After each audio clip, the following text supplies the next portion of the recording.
Kind of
All right. We'll bring to order the Historic Preservation Board regular meeting agenda for Wednesday, April 26th. We have roll call. Board Member Folks.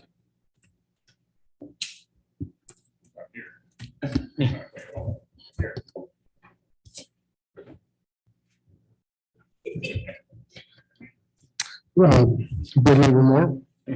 Absent. Board Member Cordeley. Present. Vice Chair Blake. Here. Chair Walter. Here. All right, moving on to the first item is the approval of minutes from the 22nd and 29th of March. Does anybody have any comments, questions, changes? I have two slight changes to the minutes on both of the meetings, and it's under me. Chair members present, Susan Blake, and it says acting chair, and it should say vice chair. And that's for both of the meetings. Other than that, I have none. Great. We can have a motion to approve the minutes from somebody. All right, got a motion, got a second? I'll second. Oops, I'll second. Great. Board Member Folks. Aye. Board Member Cordeley. Aye. Vice Chair Blake. Aye. Chair Walter. Aye. Excellent. Moving on to oral communications. The first of the meeting, people can talk about items that are not on the agenda. Don't see anybody in the audience. Anybody online by chance? All right, we will move on to board staff announcements. So Board Member Cordaway and I did go to the California Preservation Conference last week. Oh, great. So I believe Board Member Cordaway would like to give a few of his thoughts and impressions, and then I can follow up as well. Drum roll. And would now be the right time to do that? Perfect time. I'll do my impression of Daniel. That's a joke. Which impression? So we attended last Wednesday through Friday. It was at the Fort Mason Conference Center, which is at the marina, sort of where the Presidio area is sort of begins and then, you know, that the Marina Green and then all the way to the Golden Gate Bridge.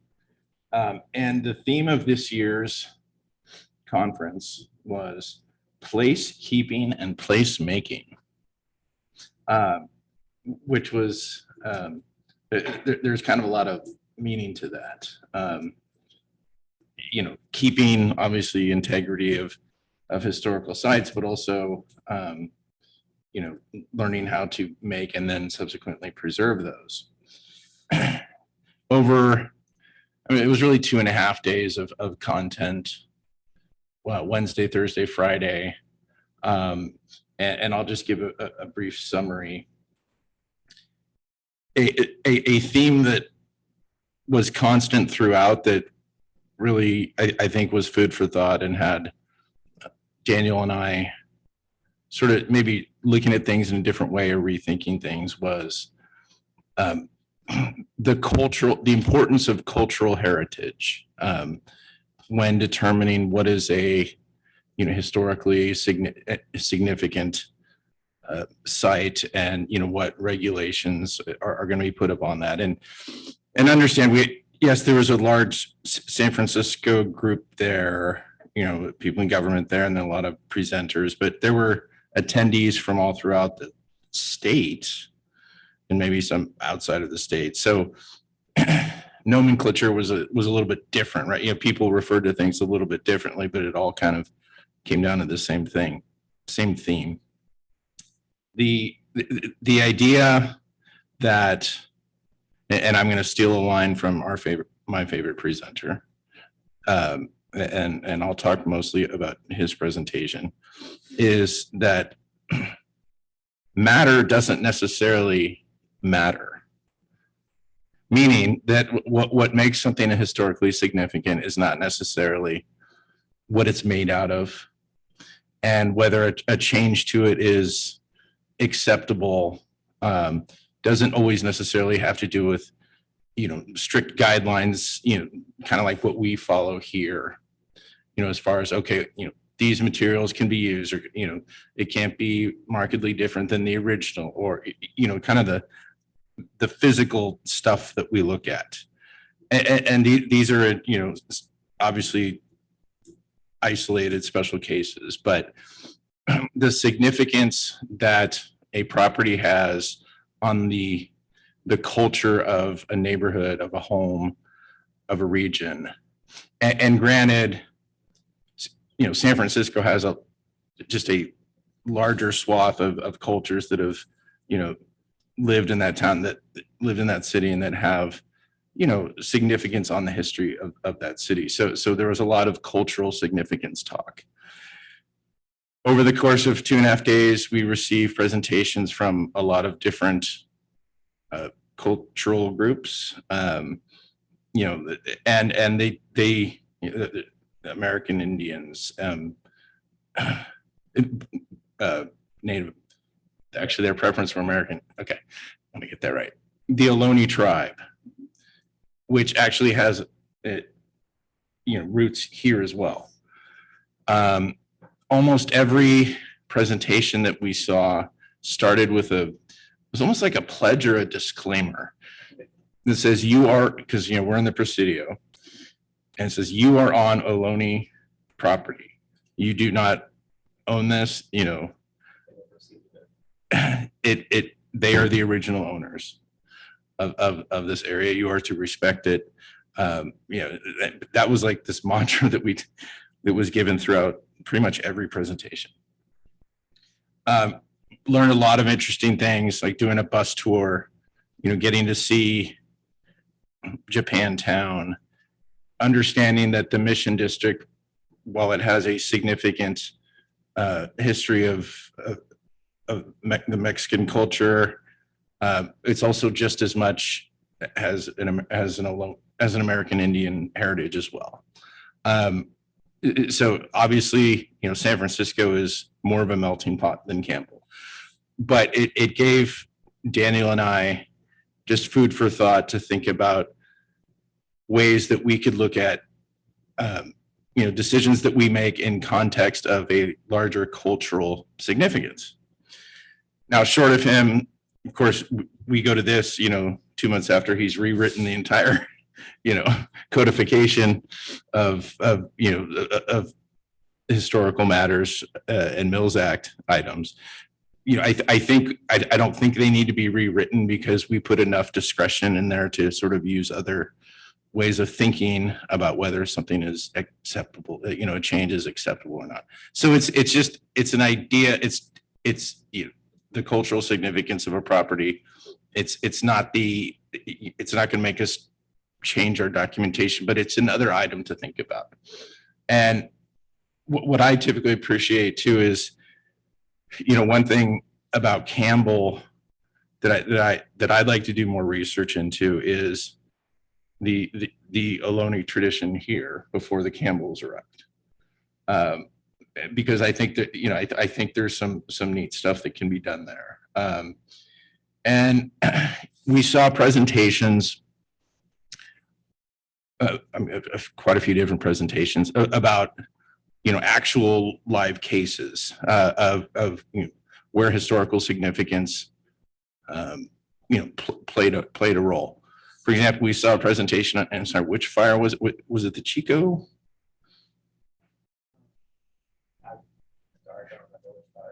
It was neat to see how other people in municipal governments think through these things, and a significant fire, just a couple of years ago that just destroyed many acres, and sort of how they rebuilt and keeping the historical integrity of what had previously been there, and that was pretty eye-opening. We saw, for example, another presentation of a San Francisco person in our roles and how they deal with remodeling of historically significant buildings where they're sprucing it up and modernizing the use of it, like maybe an old hotel that they're now turning into office space. And what was interesting was the number. We have about 170 historic in our inventory here. San Francisco had, I think, even not that much more than that. Los Angeles has 40. There were some people there from Los Angeles. That was interesting. And yet, and they had 3 people on the panel there talking about their 40 properties. Oh, well, Milzak properties. Oh, I lost- thought the whole inventory. I thought, no, that's not right. Yeah, you're talking about just Mills Act. I'm sorry. That was the Mills Act one. The Los Angeles 40 number was Mills Act homes. Okay. LA still had a low number as well. LA had a large number, but that is different. They had a management issue. Yes, and a constant theme was they weren't staffed enough, to carry these things out. We were just both surprised by the small number. That here we have in our Mills Act inventory 10 and a population of 47,000. San Francisco has a population of, this number of homes in the Mills Act. And finally, I'd say that a lot of the constant theme was also the cultural significance of a property. The keynote speaker that I really appreciated having was a gentleman who's an ambassador for UNESCO World Heritage. He's a French gentleman. Not American. His name was, I know you just texted that to me. But his job is to be on a panel like ours, but for the world. I mean, pyramids, the Sphinx, Stonehenge. And, he talked about, relevance of what makes a site historically significant. And he's the one who said, matter doesn't matter. And that's not all the time, but a prime example that he gave was Warsaw, Poland, up until World War II, had buildings that were very old at that point. And the city just got leveled during World War II. And over the course of the next 20, 30 years to rebuild, yes, they rebuilt it out of scratch. They had no choice. But they modeled it after the old look. And there were other examples in France as well of war-torn areas that just got leveled that they rebuilt to look like the old version with maybe a little bit difference. And so the question comes up, are those eligible to be UNESCO World Heritage Sites? They're brand new. And the decision that they would typically make was, well, the very story behind the rebuilding makes it historically significant. So yes, it's made out of new materials, but the story behind it is really significant. And I'd say that was just kind of a very enlightening moment. And the weather was perfect for 3 days. I mean, it was, yeah. Did you have anything you wanted to add? Yeah, I mean, there was a surprisingly heavy amount of discussion on kind of the cultural aspect, and it probably reflects the political situation in San Francisco very much came through. And there very much is a debate on what is historical integrity in terms of cultural relevance. That was a debate that I was not actually aware of. I didn't realize that there was that much discussion of how to look at historic preservation beyond just period architecture and beyond just the physical structure and the actual cultural relevance of the building, separate and distinct from the actual building. The interesting take that's that some people are taking. I personally was hoping for more technical sessions. I was kind of hoping for a little more kind of bread and butter day to day from a practitioner's perspective. That didn't really happen. So probably in the future, that's not something that I'll likely attend again. Perhaps, I mean, we'll look at the agenda more closely, but I was thinking it was going to be more of a kind of a technical, practitioner oriented. In a lot of ways, it was almost like an academic conference. But on the technical side, the very last session that we went to was on the Mills Act, and that was actually very interesting. It gave me a lot of good feelings. We're on the right track in terms of the organizational structure of a new program, and we're not alone. Many of the cities that have programs suffer from many of the same problems that we do. What board member Cordaway was alluding to with San Francisco is that in their entire city, they only have 44 Mills Act contracts, which is basically a proof positive of their program's failure, because they have many, many historic properties, and the fact that they only have 44 clearly shows that something's not working. Or there might be, because of the history of San Francisco, they may have a lot more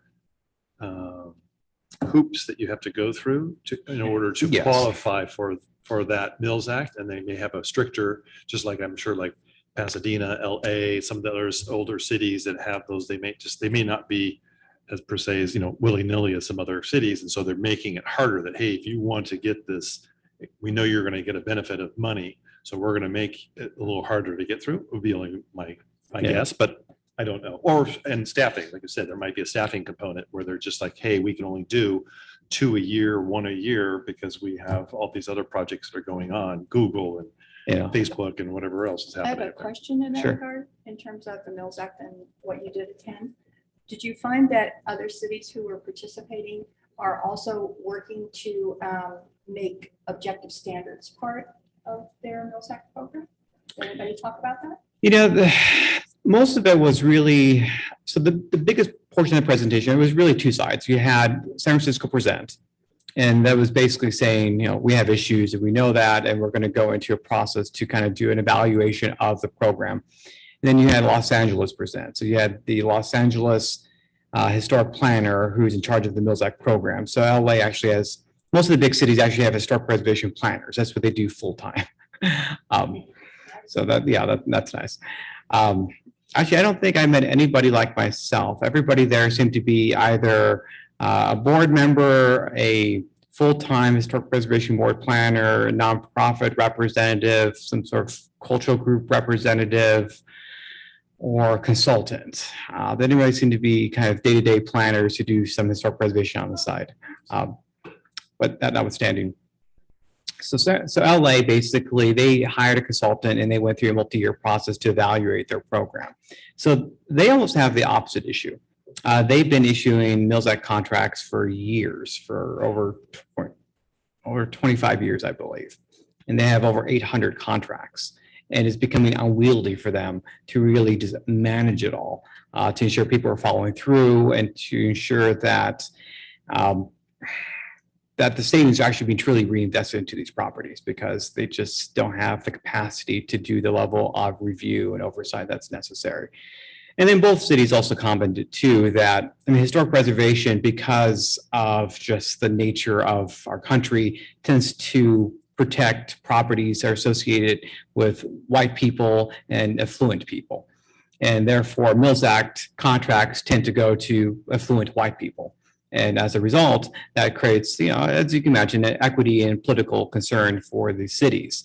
So they're trying to find a way to create more equity into the program, and that gets tricky for any number of reasons. So, yeah, so LA, their program, they basically, I think they paused it while they go through kind of a new implementation phase of an updated program, trying to take all the recommendations. So they did provide a link to their audit. So it's a very lengthy document, so I'll be going through that.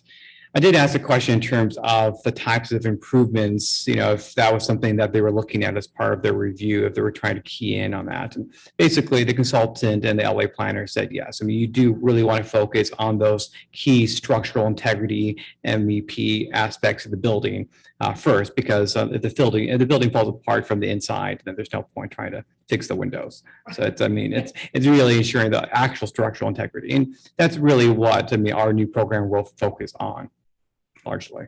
So I think, and a lot of cities, there were other questions. Clearly a lot of people have difficulty with the program. It can be complicated. So I think we're on a good track. Yeah, and the gentleman from UNESCO was named Francisco Baradin, and he is from out of the country. They flew him in internationally to do this. The LA example, one thing I thought was interesting, and like I said, like Daniel said, we felt pretty good. We didn't think Los Angeles or San Francisco had anything more sophisticated than we do.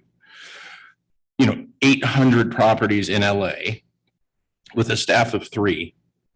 It's hard to keep track. But one philosophy they have is they want their program to have teeth. And if you go maybe not just 1 year, but 2 or 3 years not using your tax savings, they'll penalize you 12.5. Well, that's a threat, but the consultant said that they have not found any city in the state that's ever actually gone through the full non-compliance option. Usually I guess the threat of charging somebody 12.5% of the market value of a property is usually enough to convince them to follow Right. through or sell. And another reason why, particularly in San Francisco, maybe one of the reasons they only have 40 Mills Act, is one other thing we did. We took a tour of it's called the Tunnel Tops. Mm.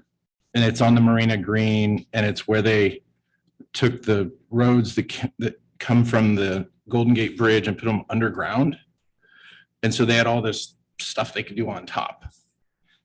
And the amount of feedback that they got from community groups, it took them years to come up with a plan. They try to be very inclusive, and they try to get everybody's opinion. You get enough opinions, and but they came up with I thought it was an impressive. They've got nods to all sorts of different cultures, and then they'll do a construction project and come upon an archaeological site, and and they had a few of those as well, which I think that's interesting stuff. So, but definitely an eye-opening experience. Right. And I was going to ask on the kind of the cultural diversity component. We already have in our documents in terms of how we're analyzing structures. I can't remember, it's 5 points, 6 points, whatever, that talks about not just the structure itself, but significance of the person who owned or built the house. Is it a significant component in the community and so forth? So we have some of those in there. I think we somewhat forget about those because the properties that are coming to us, we're mainly looking at, hey, they have this and they want to physically change it. And we're not dealing with a new property and saying, hey, is this a new property that should be added because of some cultural component? These are ones that we already have, but there is pieces that's already built into our our system, and I'm assuming they'll stay there as part of the codification as well. Yes, I mean, that's part, I mean, that really stems from the Secretary of Interior standards, but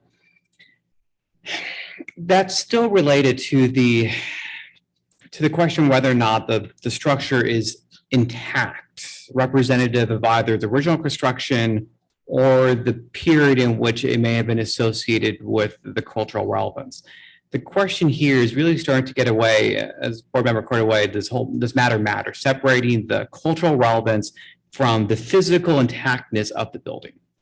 So for instance, say you had a historical figure in the community who was important in the 1950s and had, her office in a building that was a location of great historical interest. But that building had been built in 1900. But so the activity, though, that made it historic was occurring in 1950. But say in the 1970s, the building was substantially altered. So no longer resembled what it looked like in 1950 when the history was occurring. The argument that's happening in the field, as far as I can tell, is that that should not be relevant. That the building should still be considered historic because of what happened in the 1950s. Irrespective of the building no longer being representative of the time in which that happened, which is an entirely different way of looking at historic preservation in the classical sense. And that's very much divergence that's occurring in the field. And there's obviously some disagreement. I mean, because after the keynote speech, there was a panel, and one of the panelists commented, you got to be careful because if you take that logic to its very end, a developer is going to say, okay, great. The thing that matters is that something happened here. I'll tear it down and just put a plaque, done. And the problem is, though, that you have a lot of historically disadvantaged groups whose history is never really preserved. So there are no buildings that are truly intact for some of these people. So it's kind of like, well, what do you preserve? And so there's this desire to kind of grab onto what you can.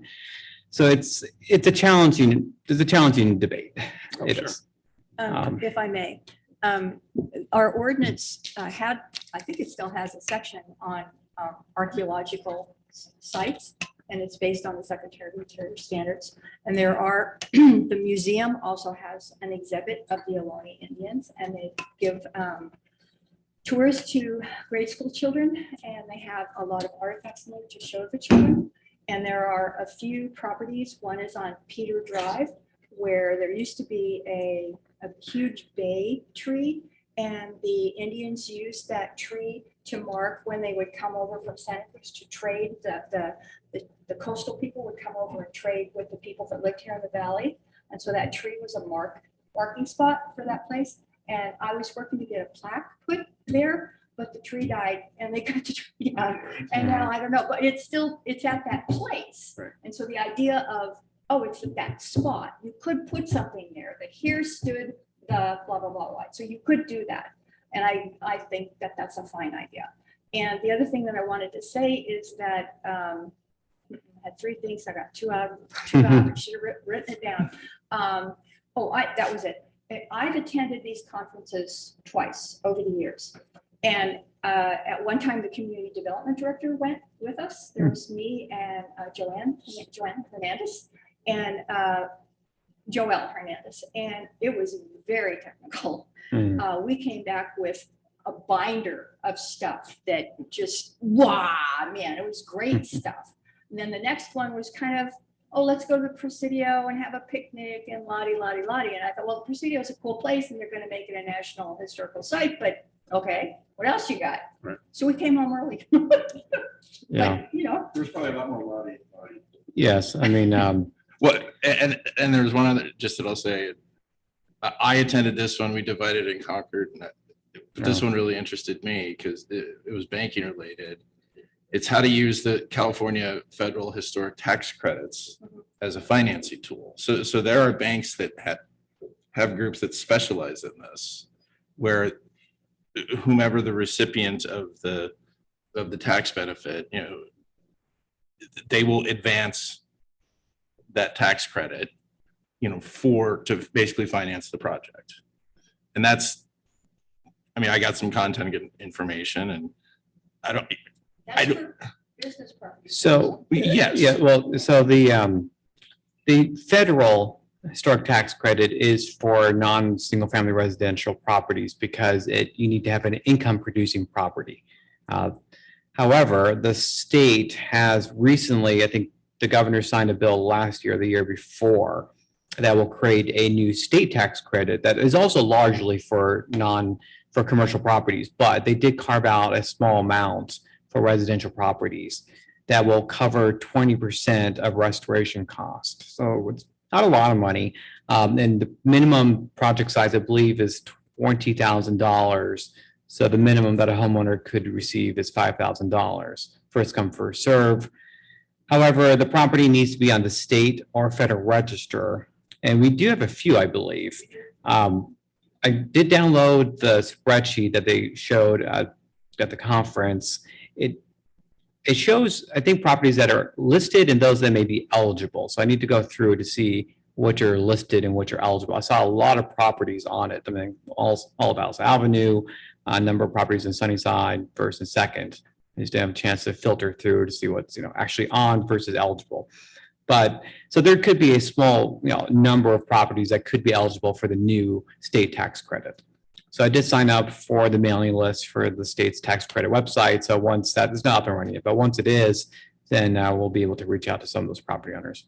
Yeah, and it's JP Morgan Chase that's the primary one that does this, and you know how bankers are, they'll find anything they can to put a borrowing formula on and advance the money when it appears safe. So, but it's very technical lending. I mean, most people were just, It's a lot of work for $5,000. well, I know, but bigger projects. Yeah, exactly. I mean, if you have a huge project, it might be valuable. Yeah. But unfortunately, I mean, you have to, realistically, your property already needs to be on the state register. If it's not, then you have to independently go through that process first. They won't even consider your application unless you're on it. So yeah, so in terms of training, so I know we have we need to finish the objective standards training, but we do have a copy of the keynote speech if that's any interest. Again, it's a bit academic, but it was interesting. So if that's something we can do that for today's training in lieu of picking up where we left last month. Academic, but because he is Yeah, very much so. still very consumable. The international feature makes it, I think, really interesting. So here we are in Campbell looking at house on Alice Avenue. Here he is looking at, this city of World Warsaw, Heritage Poland. Site. So World Traveler. it's kind of cool. I think it was worthwhile. Let's see. So your question is whether we want to switch to this one or continue with the topic we were having on the last time? Any input from anybody? So our other option is that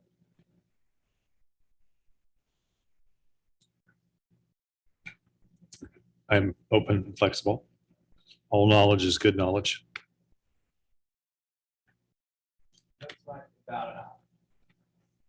that's a pretty good choice. How much time do we have left on that other thing? We have probably just 2 hours. It was a 3-hour. But we can get through this, and there's no reason we can't just have one. Well. Is that- pardon? Is that the board's discretion? I forgot where we left off the last time. Probably had one pitching. for this. Pitching to go. It was, Well, but I mean, it dragged. If the keynote is good, I think that sounds fine. You guys have already seen it, so that's. Oh, I- think you want to speak about it. I'm fine for seeing it. If you Okay. want. All right. Yeah. Let's load it up. And we can make a call if we want to see the whole thing or if we want to Yeah, I mean, watch half hour of it or. yeah, I mean, fast forward to I'm starting where technically the whole plenary session was an hour and a half. I'm cutting to where he started. There were multiple speakers Oh, before right. him. Can board members make announcements? Oh, sure, yeah, yeah. Okay, I just have one. I wanted to pay tribute to Basil Sheehan. She's a former Historic Preservation Board member who passed away on March 17th.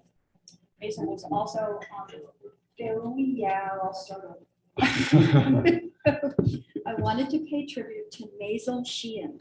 She's a former Historic Preservation Board member who passed away on March 17th.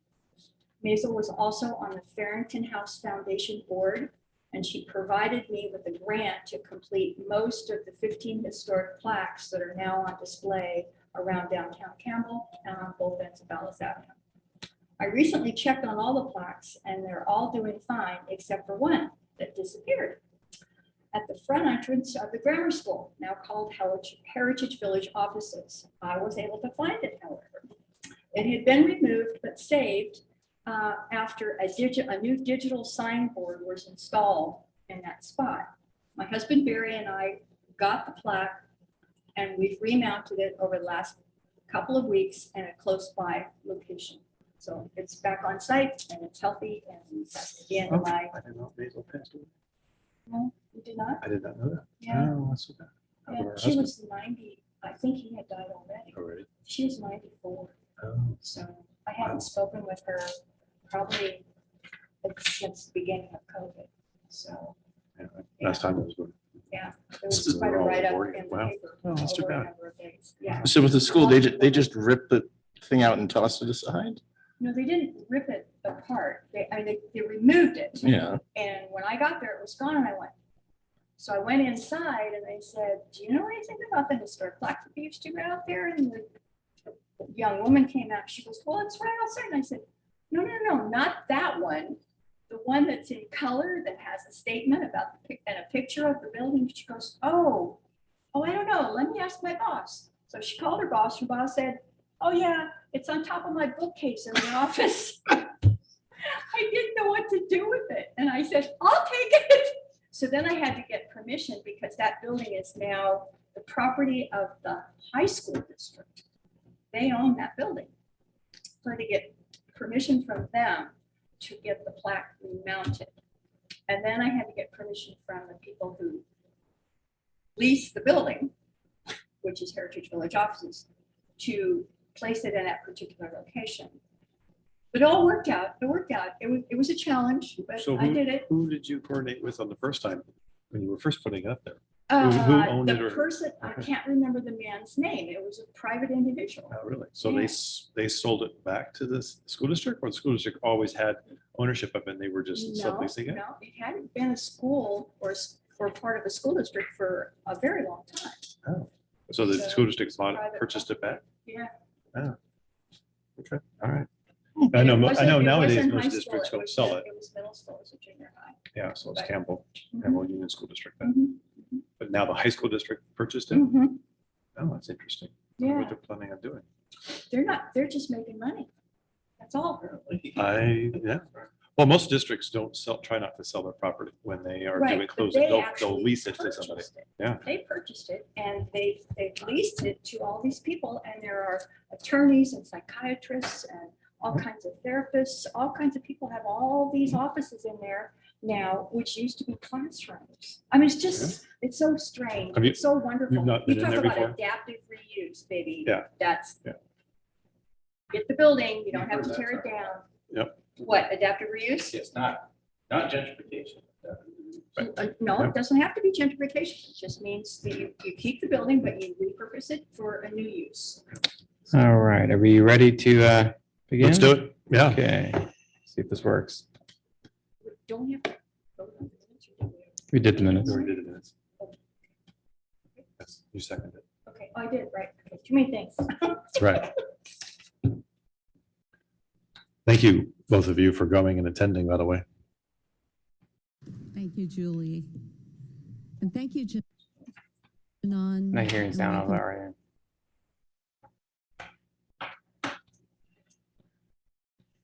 Recording in progress. Well, like, it might be.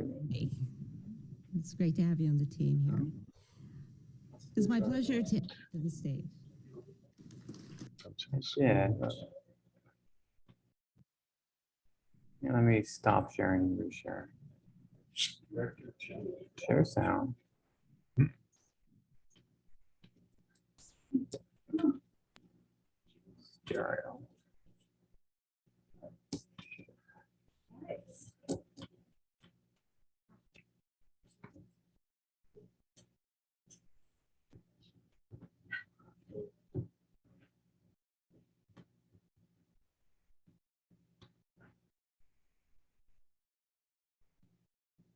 So when they tear down this building in the future, they'll just put a plaque out front? Yeah. Yes, The world and try to Understood. yes. think that I've learned in my Great seal. at UNESCO. First of all, I'd like to 1952. thank the California Preservation Anybody Foundation. want a cookie? Acting me, Cindy, and all those Slide living. down this way. Shambles. Just don't be shy. Yeah.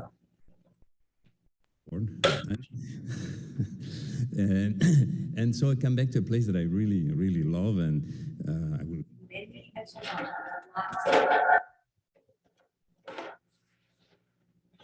I never understood. I took the cookie out of it. No, I was saying oatmeal cookie. I like the chocolate chip. Oh, I think Middle, oatmeal I in think the it's- middle. Yeah, I've never been an You oatmeal don't fan have myself to- either. You guys can- I know, whenever I think of oatmeal, I go, oh, maybe I should have, just pour milk over it, eat it for breakfast. It's a breakfast cookie. I mean, Wouldn't say I know in depth.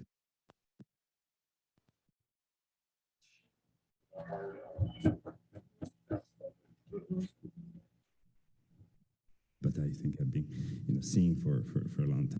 Resources Agency and Parks Director to continue to join you all in our creative and important work. We lift up voices, we listen, we create new frameworks informed by the existing, keeping and making resilient, thriving, connected partnerships. I wish you all a wonderful conference. To each other, keep listening, keep making, inspire, listen, and imagine. We challenge ourselves to honor the past, to be thoughtful about our present, and to make The world and try to. Thank you very much, Cindy. But I will. Speaker, Francesco Bondarin. Francesco Bondarin is the Assistant Director General for Culture of the United Nations Educational, Scientific, and Cultural Organization, UNESCO, and Professor of Urban Planning and Conservation at the University of IUAV of Venice. general computer. Please come to the stage.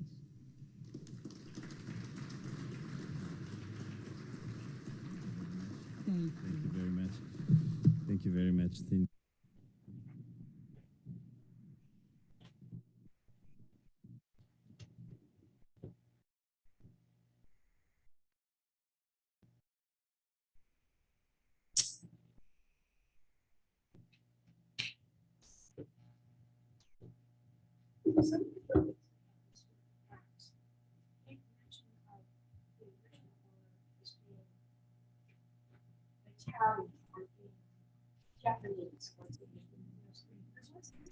Yeah, but I was the Assistant Director General until 5 years ago. I'm now a happy retiree, and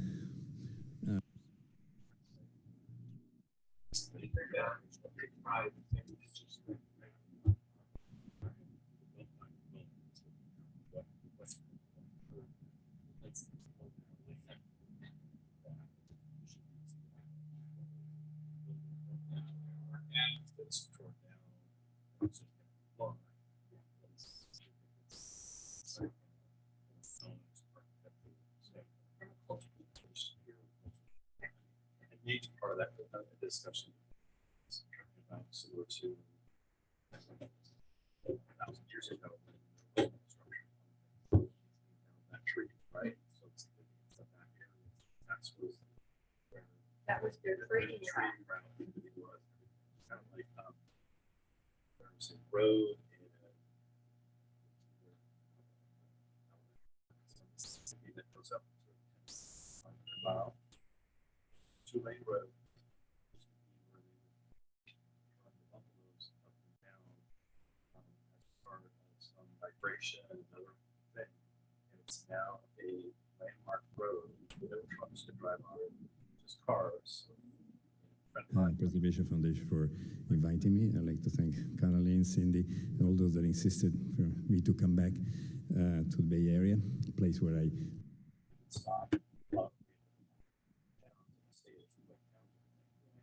Landmark road. It's one of the few landmark roads in the States. And it's not structural, it's because that's where buffaloes were migrated. It wasn't just that was the Indians or like group. So if it comes straight from your computer,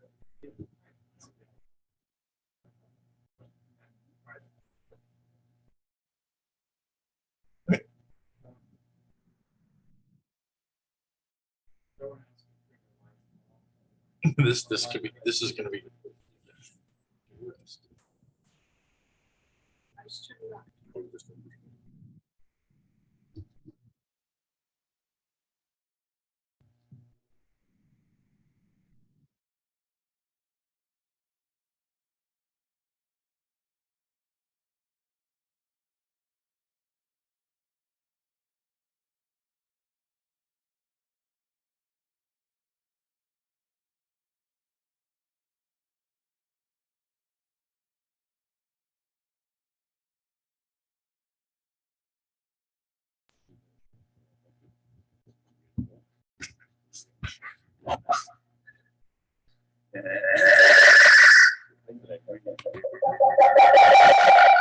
Yeah, it's good.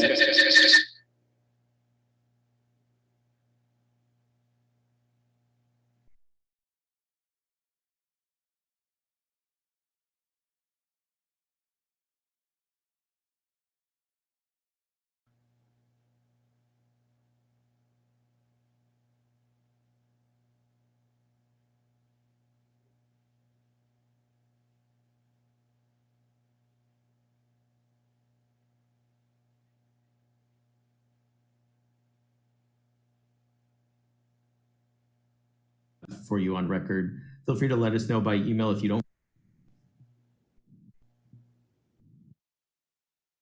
receive the recording. Also, if you're going in for continuing education,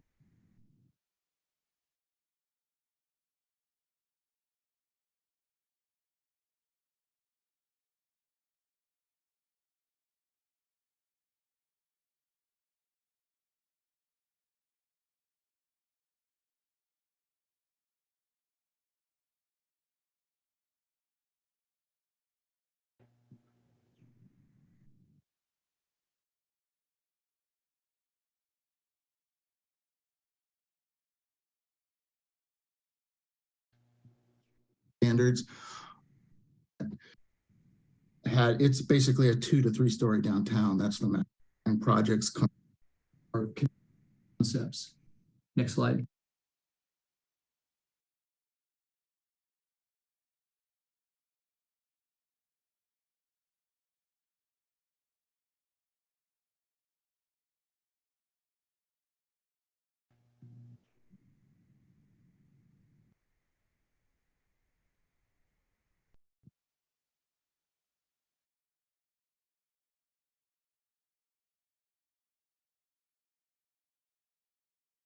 If your project is required to meet or in the process of trans. Good morning. A couple of communities that we've been involved with. Standards that have been developed for a townhouse prototype, you would then go through our standards, which we are in the process of transferring into a checklist form. And this is, well, we think it's going to hopefully, and the staff thinks it will really greatly help them in that ministerial process, which has a time constraint on it. So it's trying to achieve a number of things, incorporate the objective standards, help meet the timeline that they're under, and then also simplify what's a very complicated zoning ordinance when you look at it countywide. So that's all the slides that I have for my presentation, and I can turn it over to Mike.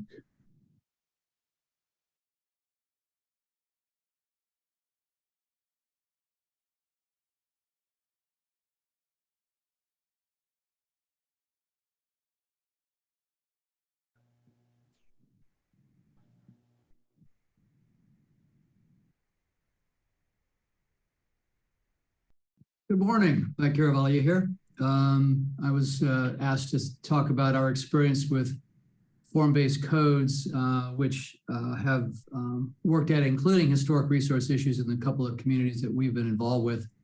I wanted to walk people through the concept of form-based codes. The next slide, please. Looking at a basic definition of form.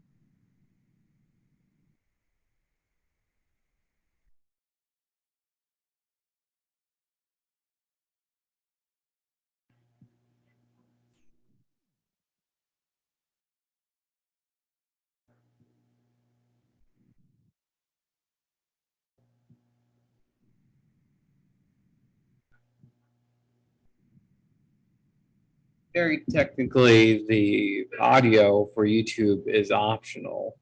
Which is why even if it goes down, we still run the meeting. If you really care, you can show up in person. Good point. Okay, well, board's call. Given the hour, do we want to relocate to the Deech room? Okay, we'll do it in the Deech room then.